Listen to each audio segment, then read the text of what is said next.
რატო ვაკეთებ ვერცხლში ინვესტიციას და დააგვიანე თუ არა შენ ინვესტიციისთვის? მეგობრებო, ამ ვიდეოში ვისაუბრებ ვერცხლში ინვესტიციაზე, ვერცხლში და ოქროზე. განვიხილავთ თუ რატო ვაკეთებ მე ვერცხლში ინვესტიციას, რა ესე ვთქვათ პოტენციალი აქვს მას და რატომ ვერცხლი და რატო არა ოქრო. სანამ გადავიდოდეთ ამ ყველაფერს და განვიხილავდეთ ვერცხლის ფასს და რა შეიძლება მან გააკეთოს და ასე შემდეგ.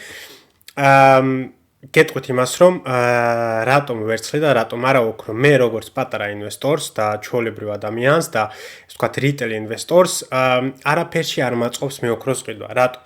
მე თუ ვყიდულობ ოქროს ვყიდულობ იმისთვის, რომ ჩემი ესე ვთქვათ კაპიტალი შევინარჩუნო და ესე ვთქვათ შევებრძოლო ინფლაციას, ხო? ანუ ეს მჭირდება მე store of value-ი. მაგრამ თუ შენ არა გაქვს არანაირი დიდი კაპიტალი, ხომ რისთვის უნდა იყიდო ოქრო? ანუ რა უნდა დაიცვა, ხომ?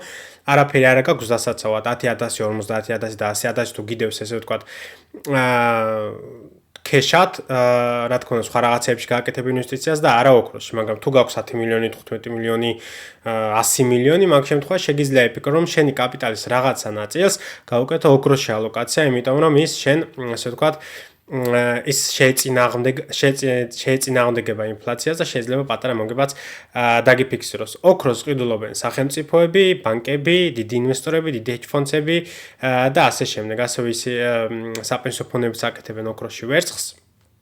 ანუ ყველგან სადაც დიდი ფული ტრიალებს, აკეთებენ ოქროში ინვესტიციას. ასევე საქართველოს ბანკი საქართველოს ბანკმა შეისყიდა და კიდევ ყიდულობს ბევრ ოქროს, ასევე პოლონეთის, ჩეხეთის და ასე შემდეგ. ამეებზე ვიდეოები მაქვს უკვე გაკეთებული და შეგიძლია გადახედოთ. ჩემი პირველი ვიდეო სხვადასხვა წეღავ ნახე ვერცხლზე, დავდე 2023 წლის ოქტომბერში და მაგ დღიდან ესე ვთქვათ დღემდე გაკეთდა პლუს მინუს უნდა გადავხედოთ მე მგონი 100%-ზე მეტი გაკეთდა, 100 რაღაც პროცენტი გაკეთდა, მაგრამ ამ ყველაფერს განვიხილავთ ჩარტებზე და იმასაც განვიხილავთ არის თუ არა ვერცხლში ინვესტიცია დაგვიანებული. და რატომ აკეთებ მე ვერცხლში ინვესტიციას? ნახეთ, ოქროს სხვა დანიშნულება აქვს, ვერცხლს სხვა დანიშნულება აქვს, მაგრამ რო შევადაროთ ეს ყველაფერი ერთმანეთს, ანუ შეგვიძლია რაღაც ერთი და იგივე თვისებები ამოვიღოთ. რა არის ეს ერთი და იგივე თვისებები, რაც აუცილებელი არის ინვესტორისთვის, ეს არის ის, რომ ვერცხლი და ოქრო არის მიუწვდომი. ანუ ოქროსთვისაც და ვერცხლისთვისაც, ანუ ფიზიკური აქტივობა საჭირო, რომ ის შენ მოიპოვო მთებიდან, მიწიდან და ასე შემდეგ. ხომ? და ის არის ლიმიტირებული, ანუ შენ არ შეგიძლია ეს შექმნა და რასაც ბუნება გაძლევს, იმით უნდა დაკმაყოფილდება. ანუ მოთხოვნა და მიწოდება, ხომ? რაც უფრო დიდია მოთხოვნა და ნაკლები მიწოდება, მით უფრო და უფრო იზრდება ფასი. ამ ლოგიკით მიდის ოქრო. ასევე ოქროს უკვე საუკუნეები ისტორია აქვს, დიდი ხანი იყო საგადასხადო ესე ვთქვათ მონეტა და ვერცხლიც ასევე, ამიტომ ოქრო დარჩა ესე ვთქვათ store of value-თ, რაც არის ესე ვთქვათ ბანკების და სახელმწიფოების ფული. ასევე მეგობრები, ვარ დაგავიწყდეს, ოქრო არის king of money, money of kings. რასაც ვერ ვიტყვით ხო ვერანაირ ვალუტაზე და ვერანაირ გინდ კოინზე, გინდ ბიტკოინზე და ასე შემდეგ. როცა დიდი კრიზისები ხდება, როცა ცუდი რაღაცები ხდება, ყოველთვის ამობენ რომ those who owns the gold makes the rules. ანუ ვისაც უფრო მეტი ოქრო აქვს, ის გადაწყვეტს თუ რა მოხდება ამ სოფლიოში და მასზე იქნება ესე ვთქვათ ბოლო სიტყვა. რაც ახლა შეგვიძლია ვნახოთ ჩვენ სახელმწიფოებში, გინდ ჩინეთი ავიღოთ, გინდ რუსეთი, ანუ ყველა ოქროზეა გადასული. ხო, ოქროს ყიდვა უნდათ, იმიტომ რომ თუ ჩამოიშალა სავალუტო სისტემები, იმისთვის რომ შენ შექმნახარი ვალუტა და მოიკრიფო ესე ვთქვათ ხალხის ნდობა, რათა მათ გამოიყენონ ეს ვალუტა ან თუნდაც სახელმწიფოები მოიზიდო რომ მათ ეს ვალუტა გამოიყენონ, როგორც მაგალითად ამერიკის შემთხვევაში იყო, რა თქმა უნდა იყოს ოქროზე მიბმული, ხო? რაც ამერიკამ შემდეგ რა თქმა უნდა ეს გაუქმა და შემდეგ დაიწყო ინფლაციები და ანუ ძალიან ისეთი რაღაცები, რაც მაგალითად დღეს არის და რასაც მე მივესალმები სიმართლე რომ გითხრათ, იმიტომ რომ ეს რა მოხდარიყო, ეკონომიკა არ წავიდოდა წინ ჩემი აზრით, არ იქნებოდა საკმარის ფული იმისთვის, რომ სხვადასხვა რაღაცები დაფინანსებულიყო და ასე შემდეგ. მაგრამ ამაზე ბევრი მაქვს ნალაპარაკი და კიდევ ბევრს ვისაუბრებ, თუ დაგაინტერესებთ. მე მივესალმები ფულის ბეჭდას, მე მივესალმები ეკონომიკაში ბევრი ფულის შემოდინებას, რა თქმა უნდა ეს უნდა იყოს კონტროლირება და ეგრე ჰაერზე ყველაფერი არ უნდა იბეჭდებოდეს, მაგრამ საკმარისი ფული რო არ იყოს, აი ვთქვათ რომ უბრალოდ პატარა მაგალითი რომ მოგეყვანოთ, ხომ ვთქვათ რომ ლიმიტირებული ფული არის, ხო და წარმოვიდგინე მე, შენ და კიდე 100 სხვა ადამიანი ცდილობს რომ ახლა მაგალითად AI-ის ჰაიპი არის და გვინდა რომ AI-ზე რაღაცა დავიწყოთ, ხო, რაღაც კომპანია, ანუ კარგად მიდის ყველაფერი და უბრალოდ ქეში გვჭირდება, ხო? თუ მიხედი ბანკში და გითხრას რომ არ გვაქვს საკმარისი ოქრო იმისთვის რომ ფული დავბეჭდოთ, მაგ შემთხვევაში იმასიდან მხოლოდ 1-2-ს ექნება იმის საშუალება რომ ესე ვთქვათ ფულის ესხოს და გააკეთოს ინვესტიცია, ხო და ამ შემთხვევაში მეგობრებო კონკურენციაც ვარდება, ანუ საკმარისი კონკურენცია არ გაქვს და ესე ვთქვათ საბჭოთა კავშირის მაშინ როგორც იყო ეს მენტალიტეტი რომ იცი რა მაინც იყიდება ჩემი პროდუქტი, იცი რა მაინც არ ამყავს კონკურენცია და რას იმჭირდება მე განვითარება, ხო? ანუ კონკურენცია როცა არ არის ერთ ადგილზე ჩშები შენ. იმიტომ რომ მე თუ ვყიდი კონკრეტულ რაღაცას, ხო და კონკურენცია არა მაქვს, რატომ უნდა განვითარდე და რატომ უნდა გავაკეთო დამატებით ინვესტიცია, ხო მაინც მეყიდება პროდუქტი, მაინც ფულს ვაკეთებ. მაგრამ როცა ვიცი რომ მეორე, მესამე, მეოთხე, ერთი და იგივე გააკეთეს რაღაც შეცდომები და ენახეთ ჩემში და იმას ასწორებენ და უფრო მეტ ბრუნვას აკეთებენ, რა თქმა უნდა მე შევეცდები რომ ჩემი პროდუქტი უფრო გავაუმჯობესო, ხო? ამიტომ კონკურენცია მეგობრებო ჩემი აზრით არის აუცილებელი, კიდევ სხვა ბევრი ნიუანსებია, რაც მე მომწონს, ანუ ეგ ოქროს რო ჩამოვაშოროთ დოლარი, ამიტომ ეს შემოვინახოთ სხვა ვიდეოსთვის მეგობრებო, მაგრამ ეს რაც შეეხება ოქროს მეგობრებო, store of value არის და არის დიდი ფულისთვის. მე პირადად როგორც ინვესტორი არ მჭირდება ჯერჯერობით ოქრო, იმიტომ რომ მე ვეძებ შანსებს, მე ვეძებ პოტენციალს, მე ჩემ ფულს ვდებ იქ, სადაც შეიძლება გავაკეთო უფრო მეტი ფული, ვიდრე 3-4% წლიურად ან 1% წლიურად ან უბრალოდ ინფლაციას შევებრძოლ. და ამ შემთხვევაში მეგობრებო, ეს არის ვერცხლი. ვერცხლის სხვადასხვა, ანუ 1 კილო ვერცხლი თუ მოდის 1 კილო ასე ვთქვათ 10 კილო ვერცხლი თუ შეგიძლია ამოიღო მიწიდან 1 კილო ოქრო ამოგაქვს თუ არ ვცდები შეგიძლიათ გადაამოწმოთ ეგეც ეგ ყველაფერიც და ფასიც ეგრე იყო ყოველთვის ანუ 1:10-ზე იყო რეშიო მაქსიმუმ 1:8.5-ზე 1:9-ზე მინიმუმ უკაცრავად და ეხლა რა ხდება ანუ ეს ყველაფერი რო ახსნათ უფრო ადვილად ანუ 1 აუნსი ვერცხლი თუ ღირდა $100, მაშინ 1 აუნსი ვერცხლი უნდა ღირებულიყო $10. ანუ მაქსიმუმ პლუს მინუს 10 შეიძლება და ყოფილიყო განსხვავება რესიო. და ეხლა რო გადავხედოთ მეგობრებო 10 კი არა ეხლა ვერცხლის 1 აუნსი ღირს უცბად რო გადავაანგარიშოთ.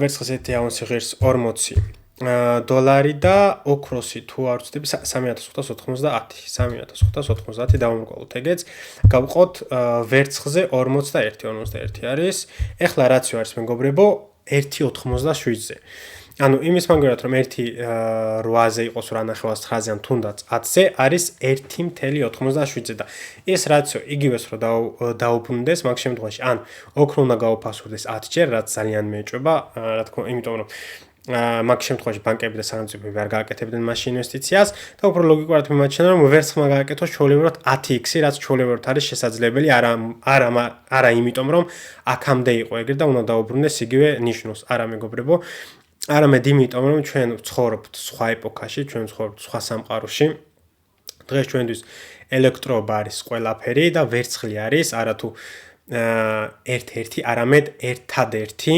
საუკეთესო გამტარი ელექტროენერგიის და მას აქვს ეს არის ერთ-ერთი ბუნებრივი ქვა რასაც აქვს ბევრი ბუნებრივი ესე ვთქვათ რა დავარქოთ ამას ანუ ბევრ ამას შეგიძლია გამოიყენო ასევე მას აქვს ანტიბაქტერიული თვისებების გამოიყენება მედიცინაში და ანუ ძალიან ბევრ ამაში გამოიყენება და მიწიდან მოპოვებული ვერცხლის 65-დან 75%-ამდე მეგობრებო გამოიცანით სად მიდის ფაბრიკებში, მიდის ჩვენ კომპიუტერებში, მიდის ჩვენ ტელეფონებში, მიდის ჩვენ მანქანებში, ელექტრონულ მანქანებში, რომელშიც დღესდღეობით 2-ჯერ მეტი და ხშირ შემთხვევაში 2.5-ჯერ, 3-ჯერ მეტი ვერცხლი არის საჭირო, ვიდრე ჩვეულებრივ ბენზინ მანქანაში.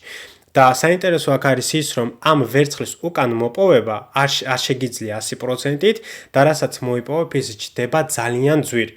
იმდენად ძვირი ჯდება, რომ ისევ გირჩევნია, რომ ახალი ვერცხლი შეიძინო, ხო? ამიტომ ცოტა არალოგიკური არის. მაგრამ ვერცხლის ფასი რო გაძვირდება, მაგ შემთხვევაში უკან მოგებაც ამ ვერცხლის და რეციკლირებაც უკვე ესე ვთქვათ სასარგებლო გახდება, ხო? ანუ ვერცხლი იყენება დღესდღეობით ინდუსტრიულად, ანუ ინდუსტრიული დანიშნულება აქვს მას, იყენება ყველანაირ მაშინაში, მატორში, ძრავებში უკაცრავად, ელექტროგამყვანებში, ტელეფონებში, ლეპტოპებში კიდე დავამატებ, რომ ანუ კიდევ ერთხელ ვიტყვი მანქნები, ანუ ეხლა სულ ელექტრონული მანქნები არის, ანუ ყველგან ელექტრონულ მანქნებს ყიდულობენ. ევროპაში შემოიტანენ კიდევაც იმ წელს, რომ 2030-დან მაგალითად, ეხლა უკვე არის, რომ რამოდენიმე დიდ ქალაქებში, მაგალითად ბელგიაში, რამოდენიმე დიდ ქალაქებში მხოლოდ ელექტრონული მანქნებით შეგიძლია ტაქსაობა. არის ქალაქები, სადაც მარტო ელექტრონული მანქნები შეგიძლია იყიდო და ამავდროულად ძალიან დიდ, ესე ვთქვათ, რეკლამას უწევენ ამ ყველაფერს, შეღავათებს გაძლევენ გადასახადებებში ელექტრონულ მანქნებს ყიდულობ და ანუ შეიძლება 2030 წლიანაც მხოლოდ ელექტრონული მანქნები იყოს დაშვებული სხვადასხვა ქალაქებში ან სხვადასხვა ევროპულ ქვეყნებში. რას ნიშნავს ეგ? ეს ნიშნავს იმას, რომ უფრო და უფრო მეტი ელექტრონული მანქნების წარმოება მოხდება და უფრო მეტი ვერცხლი დაგჭირდება ჩვენ იმისთვის, რომ მანქნები გააკეთონ, ხო? ასე მეგობრებო, ბევრი კომპანია გამოთქვამს უკვე უკმაყოფილებას, იმიტომ რომ მათ არ აქვს საკმარისი ვერცხლი და ვერ წყიდულობენ, იმიტომ რომ მიწოდება აღარ არის. იმხელა რამდენიც იყო და ის რეზერვები რაც იყო ბანკებში, ანუ ვერცხლის რეზერვები, ის რეზერვებიც უკვე ნელ-ნელა, ესე ვთქვათ, იწურება. ანუ ვერცხლი ჩვენ შეგვიძლია გამოვიყენოთ ბევრ რამეში, ანუ მზის პანელებში სულ ვერცხლი არის და ყველაფერში ვიყენებთ ვერცხლს. მით უმეტეს დღესდღეობით, სადაც ვცხოვრობთ, ისეთ ეპოქაში, სადაც ახლა ჩვენ ვცხოვრობთ, ვერცხლი არის ისეთი რამ, რასაც ჩვენ ანუ რის დაკარგვასაც ჩვენ ვერ შევეგვებთ, იმიტომ რომ ჩვენ ის ყველაფერში გვჭირდება, iPhone-ებშიც იყენება და ასე შემდეგ. ეხლა ვერცხლი რომ, ანუ ბევრი ფიქრობს, რომ ანუ ვერცხლის ფასი თუ გაათმაგდა, მაგ შემთხვევაში თუ ვერცხლს იყენებ ტელეფონებში, ესე იგი ტელეფონის ფასიც გაათმაგდება. არა მეგობრებო, დღესდღეობით შეიძლება შენ iPhone-ში იყენებ $5 ვერცხლს და ეს $5 თუ გაათმაგდა, მხოლოდ $50 იქნება, რაც მთლიანი ტელეფონის, ესე ვთქვათ, ღირებულებაზე სიტყვაზე 0.1%-ით გაძვირდეს ან 0.01%. ხო, ანუ არ გვეგონოს რომ ელექტრობა გაძვირდება 5 მაგათთან 10 მაგათ. ეხლა როგორ ვაკეთებთ ვერცხლში ინვესტიციას? ვერცხლში შეგვიძლია ბევრნაირად გავაკეთოთ ინვესტიცია. პირველს და ყველაზე პოპულარს ვიტყვი, ერთ-ერთ ყველაზე პოპულარს და ადვილს, ეს არის ETF-ები, რასაც მე არ მივესალმები. რატო არ მივესალმები? იმიტომ რომ კომპანიები როცა შეყიდულობ ETF-ს, შენ უნდა იცოდე რომ ჩვეულებრივ ფურცელს ყიდულობ, სადაც გიწერია რომ შენ გეკუთვნის ეს და ეს ვერცხლი, მაგრამ იქიდან საიდანაც შენ ყიდულობ, მათ არ აქვთ ეგ რეზერვი. ვთქვათ რომ მე მაქვს 100 კილო ვერცხლის რეზერვი, მაგრამ მე ვყიდი ფურცელზე 1,000,000 კილო ვერცხლის ვერცხლს. ზუსტად იგივე ესე ვთქვათ ლოგიკა არის და თუ მოხდა ის, რასაც ჩვენ ველოდებით, ანუ ვერცხლის ინვესტორები, ვინც ველს შევაკეთებთ ინვესტიციას და ეს ბაბლი გასკდა, მაგ შემთხვევაში შენ თუ მოითხოვე შენი ფურცელთ, აი მე მინდა ვერცხლი, ვერ მოგცემენ, იმიტომ რომ მათ ფიზიკურად არ უდევთ ეს ვერცხლი საცავებში. ამიტომ ETF-ებს მე პირადად ვერიდები არ ყიდულობ, რა თქმა უნდა, შეგიძლია რაღაც ნაწილი დივერსიფიცირების მიზნით იყიდო, აი მაგალითად თუ $100,000 ინვესტიცია გინდა ვერცხლში, შეიძლება რაღაც ნაწილი ფიზიკურად იყიდო, რაღაც ნაწილი ETF-ით და რაღაც ნაწილი შეიძლება რასაც მე განახებ, ეგრე გააკეთოთ, ანუ იყიდოთ და შეგინახონ თვითონ კომპანიამ სადმე მოყვა შენ სახელზე იყოს ის ბარკოდი. ETF-ებზე, ანუ დღესდღეობით 1 კილო ვერცხლზე ყიდიან 400 კილო ვერცხლს ETF-ებით. ანუ 1 კილო თუ აქვს საზავში 400 კილოს ყიდიან. წარმოიდგინეთ რა შეიძლება გააკეთოს ფასმა, როცა ეს ყველაფერი გამჟღავნდება, იმიტომ რომ დღესდღეობით კიდე манипуляციები არის ბაზარზე და ცდილობენ რომ ვერცხლის ფასი რაც შეიძლება მინიმალურამდე შეინარჩუნონ, იმიტომ რომ ეს ყველა სჭირდება ვერცხლი და ვერცხლი თუ გაძვირდა, რა თქმა უნდა, ხარჯებიც ყველასთვის გაიზრდება, ამიტომ ისინი ცდილობენ რომ მისი ფასი რაც შეიძლება მინიმალურამდე შეინარჩუნონ, მაგრამ ეს ყველაფერი რა თქმა უნდა დიდხანს ვერ გაგრძელდება, იმიტომ რომ ვერცხლი ყველა სჭირდება. ვერცხლს ვეღარ ესე ვთქვათ საცავები იცლება, ესე ვთქვათ, ანუ აღარ არის რეზერვები და რა ვერცხლსაც მოიპოვებენ წლიდან წლამდე, ანუ ის უფრო და უფრო ნაკლები ხდება და რა თქმა უნდა ვერცხლის ესე ვთქვათ რასაც მოიპოვებენ იმის 65-დან 75%-მდე მიდის პირდაპირ ფაბრიკებში. ამიტომ ვერცხლის დაიზრდება, მიწოდება უფრო და უფრო ნაკლები ხდება, პლუს ამას მუშახელის თუ გაძვირდა, ანუ მაგ შემთხვევაში აუცილებლად უნდა იწოს ვერცხლის ფასმა მაღლა, იმიტომ რომ ვინც მიდის ვერცხლის მოსაპოვებლად, მასაც აღარ ეღირება, ხო, იმიტომ რომ 1 კილო ვერცხლის მოპოვება თუ დაგიჯდა $2000 და შენ კიდე $1000, რა თქმა უნდა არ გაწყობს, ხო? ამიტომ ვერცხლს აქვს ეს ბევრი დანიშნულება, რაზეც მე ხლა ვისაუბრე და კიდევ ბევრი პოტენციალი. ახლა გადავალთ მალე ფაზზე მეგობრებო, იმიტომ რომ ყველა საინტერესოს დააგვიანა თუ არა. მაგრამ მე გეტყვით, ანუ ეს იყო პირველი ETF-ი, რასაც შეგიძლია შენ იყიდო ვერცხლი. რაც შეეხება მეორეს, ესე ვთქვათ, მეორე სხვანაირად როგორ შეგიძლიათ გააკეთოთ ვერცხლში ინვესტიცია, ეს არის ესეთი ვერცხლის მონეტების ყიდვა ფიზიკურად, ანუ ეს არის საინვესტიციო მონეტები. აი აქ მაგალითად შეგვიძლია ვნახოთ, რომ უკან ადევს ბეჭედი ელიზაბეტის ბეჭედი და წინ აქვს ესეთი კენგურუ. ამას მაგალითად ირემი აქვს. უკან აფრიკის რაღაც არის, არ ვიცი ვინ არის. და შემდეგიც გვაქვს აი ესეთი აქაც ელიზაბეტი არის და კანადის ესე ვთქვათ ფოტოი. კანადის დროშის ფოტოი. შეგიძლია ეს საინვესტიციო მონეტები იყიდოთ, შეინახოთ, მაგრამ რა თქმა უნდა, რაც უფრო და უფრო იზრდება შენი ინვესტიციები ვერცხლში, მით უფრო და უფრო სარისკო ხდება და არა მისაღები, რომ ძალიან დიდი რაოდენობის ფიზიკურად ვერცხლი გქონდეს შენახული, იმიტომ რომ ეს ჩვეულებრივად რისკებთან არის დაკავშირებული, ხომ? ანუ ეს არის მეორე და გადავიდეთ ახლა მეგობრებო მესამეზე. მესამე არის Gold Republic, მაგრამ ყველას საქართველოსდან არ შეუძლია თუ უცხოეთში ხართ ევროპაში, მაგ შემთხვევაში შეგიძლია დარეგისტრირდე, what is that? Gold Republic. ანუ ამაზე ვაკეთებ მე ვიდეოებსაც კიდევაც VDC საფულეში რომ ვყიდულობ ვერცხლს, ანუ ამის საშუალებით ვყიდულობ, რას აკეთებენ ესენი.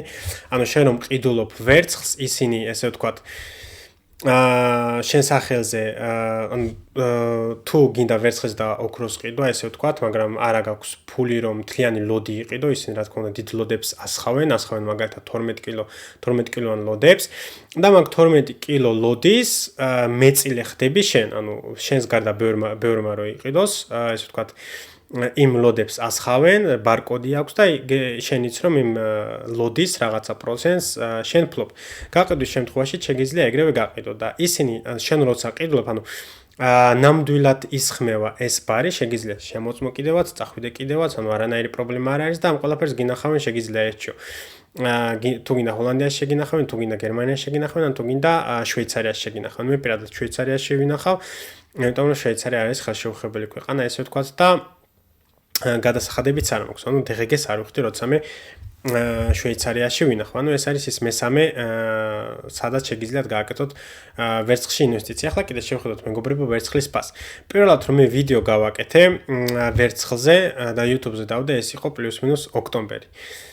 ზუსტად რიცხვი აღარ მაქვს. ზუსტად აქედან რომ დავიწყოთ მეგობრებო, დღესდღეობით მან გააკეთა 73-74%, რაც არის იდეალური, მაგრამ მე უფრო ადრე მაქვს დაწყებული მათში ინვესტიცია, თუ არ ვწდები, რომელი იყო, აქაც მაქვს სადღაც ნაყიდი, მაგრამ ანუ ფიზიკურად და ზუსტად აღარ ვიცი სად და ნუ აქედანაც რომ გავზომოთ, უფრო მეტი არის, მაგრამ ნუ ამას არანაირი არსებითი მნიშვნელობა არ აქვს, იმიტომ რომ ეს არის long term ინვესტიცია და ეს არ არის იმის რომ ერთ-ორ თვეში, ასე ვთქვათ, დააფიქსირო დიდი მოგება.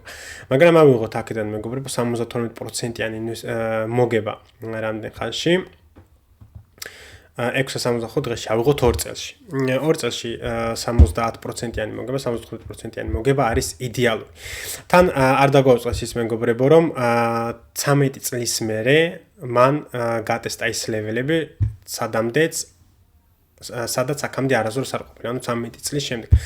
ანუ აქაც მინდა რომ ერთი რაღაც გაჩვენოთ მეგობრებო და დაიმახსოვროთ. აი მაგალითად ერთ ჯერზე რომ გეყიდა, აქან ერთ ჯერზე რომ გეყიდა, აქ შენ დაგჭირდებოდა 10 წლეულები. მოწდა იმისთვის რომ ისევ ბრიკ ივენზე ყოფილიყავი და ესე ვთქვათ შენი ინვესტიცია ბრიკემენზე ყოფილიყო და დაგებრუნებინა, ხო? მაგრამ თუ შენ გააკეთებდი დეციას, რაც ნიშნავს ეგ, თუ შენ რაღაცა ნაწილს აკიყიდდი, რაღაცა ნაწილს აკიყიდდი, რაღაცა ნაწილს აკიყიდდი, რაღაცა ნაწილს აკიყიდდი აქ და აქ, აი ყოველთვიურად როგორც ხომ მაგალითად მე ვაკეთებ ვედეციას აპოლეში, მაგ შემთხვევაში შენი საშუალო ინვესტიცია შეიძლება ყოფილიყო მაგალითად აი ეს ფასი. $24 და დღესაც იქნებოდი მოგებაში, ან თუნდაც ავიღოთ რომ ეს ფასი იქნებოდა საშუალო. ანუ ერთ ჯერზე რო იყიდიდი აქ, რა თქმა უნდა, წაგებაში იქნებოდი, მაგრამ გზადაგზა რო იყიდიდი, ანუ დეციას მეშვიობით მაგ შემთხვევაში შენი საშუალო ფასი, შესყიდვის ფასი ჩამოვიდოდა მინიმალურზე და დღეს იქნებოდი ძალიან მაგარ მოგებაში. ნუ ახლა რა თქმა უნდა ჩვენ ტესტავთ ერთ-ერთ ყველაზე დიდ რეზისტენს ვიკლიზე, ხედავთ რომ ძალიან ძლიერად გამოიყურება ფასი, ანუ მე ნათქვამი მქონდა ამას თუ გავარღვევდით ჩვენ, აი ამ ლეველს თუ გავარღვევდით, თუ დეილიზე მქონდა ეს, ვნახოთ.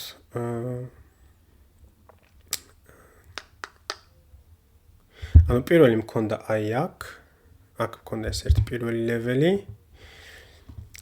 დავდოთ ეს პირველი ლეველი და ეს მეორე ლეველიც აი აქ დავდოთ. ანუ ნათქვამი მქონდა რომ ჩვენ თუ გავარღვევდით აი ამ ლეველს, მაგ შემთხვევაში აუცილებლად გავტესტავდით აი ამ ლეველს, რასაც ვაკეთებთ და ეს ლეველის თუ გავარღვევთ, მეგობრებო, მაგ შემთხვევაში შეგვიძლია ვარავდოთ რომ ანუ ძალიან მაღლა წავა ვერცხლის ფასი, იმიტომ რომ ეს თუ გავარღვევთ, უკვე არსადაღარ აქვს ესე ვთქვათ რეზისტენცია, წინაღობა, სადაც შეიძლება ვთქვათ რომ აი ფასი აქ შეჭედეს და მაგ დროს გვექნება უკვე ძალიან დიდი იმპულსები. მაგ დროს გვექნება ისეთი იმპულსები, როგორც აქამდე ვნახეთ ოქროზე და ზრდაზე ზრდა იყო და all-time high-ზე all-time high იყო. ამიტომ არის თუ არა ახლა მეგობრებო გვიანი ინვესტიცია? არა, რა თქმა უნდა, ერთ ჯერზე არ უნდა გააკეთო ინვესტიცია, იმიტომ რომ როგორც წეღანა გიხსენეთ, თუ ერთ ჯერზე გააკეთე და არ გაგიმართლა და რა თქმა უნდა, აქ 2011 წელს ტექნოლოგია არ იყო ისე განვითარებული, როგორც აქ და ვერც არ იყო ისე საჭირო, როგორც აქ არის. დღესდღეობით არის მაგალითად საჭირო, ანუ ფუნდამენტალურად ძალიან განსხვავდება, მაგრამ ნუ აქაც ვხედავთ, რომ კრიზისის მერე დაიწყო აქ ძალიან დიდი ზრდა, მაგრამ აქამდეც იყო კრიზისი და აქაც ძალიან გაიზარდა, მაგრამ მე ისევ ძალიან დიდი კორექცია გააკეთა. აქაც კრიზისი გქონდა, გაიზარდა, მე კორექცია გააკეთა. ახლა კრიზისი იწყება, რომელშიც შეიძლება უკვე ვართ, შეიძლება კი რა ვართ, მაგრამ ანუ ყველა იგრძნობს ამას მალე თუ ვერ შეინარჩუნეს ესე ვთქვათ ეკონომიკური ზრდა. ანუ ვერცხლი იზრდება კრიზისების დროს, ანუ შეგვიძლია ესეც დავარქვათ, რომ კრიზისი და დოლარის ბეჭვდა და ასე შემდეგ, მაგრამ ანუ არ უნდა დაგვაუწყდეს ის, რომ ინდუსტრიულად უფრო და უფრო საჭირო მეტალი ხდება ვერცხლი. ანუ ეს გავარღვევთ, გავტესტეთ ეს, რაც არის იდეალური და ესეც თუ გავარღვევთ, მაგ შემთხვევაში შეგვიძლია ვარავდოთ მეგობრებო, რომ მისი ფასი წავა ძალიან მაღლა. რა თქმა უნდა, predictions ვერ გავაკეთებთ მეგობრებო, ანუ 10x ვამბობ, იმიტომ რომ ძალიან დიდი პოტენციალი აქვს ვერცხლს და ვერცხლი ოქროს რაციო რო დაუბრუნდეს იმას, რაც აქამდე იყო, მაგ შემთხვევაში ვერცხლი უნდა გააკეთოს 10x-ი. ამიტომ სრულიად ნორმალურად მიმაჩნია, რომ მან გააკეთოს ესე ვთქვათ, ჩვეულებრივად 10x-ი. რაც შეეხება უნდა იყიდოთ თუ არა, ახლა რა თქმა უნდა იყიდოთ, თუ შენ გიჭირა მისი long term-ზე აუცილებლად უნდა იყიდო, მაგრამ თუ $10,000 გაქვს გაწეული, რომ აი გინდა ვერცხლში გააკეთო, მაგ შემთხვევაში მე ყველაფერს ერთ ჯერზე არ ვიყიდდი. დავუყოფდი მაგალითად $5,000 ვიყიდიდი ახლა პირდაპირ და მე ყოველთვე დავამატებდი $100, $200, $300, თუნდაც $500, ანუ ყოველთვიურად შევიძენდი, რათა ასე ვთქვათ, დეცია გამოგევიდეს. თან ვერცხლი არის ესეთი რამ, რომ ანუ ყოველთვე უნდა გააკეთო ინვესტიცია. იმიტომ რომ როცა შენ აკეთებ დეციას, შენი მოგება უფრო და უფრო დიდი ხდება და უფრო საინტერესო ხდება. ეს არის ის მიზეზები, რატომაც ვაკეთებ მე ვერცხლში ინვესტიციას, მეგობრებო, და რატომ ჯერა რომ ვერცხლს შეუძლია გააკეთოს ჩვეულებრივად 10x. თუ შენს გგონია, ან არ გგონია, ძალიან მაინტერესებს, შეგიძლია დამიწერო კომენტარებში და თუ მოგეწონა ვიდეო, აუცილებლად გამოიწერე არხი და დალაიქე ვიდეო.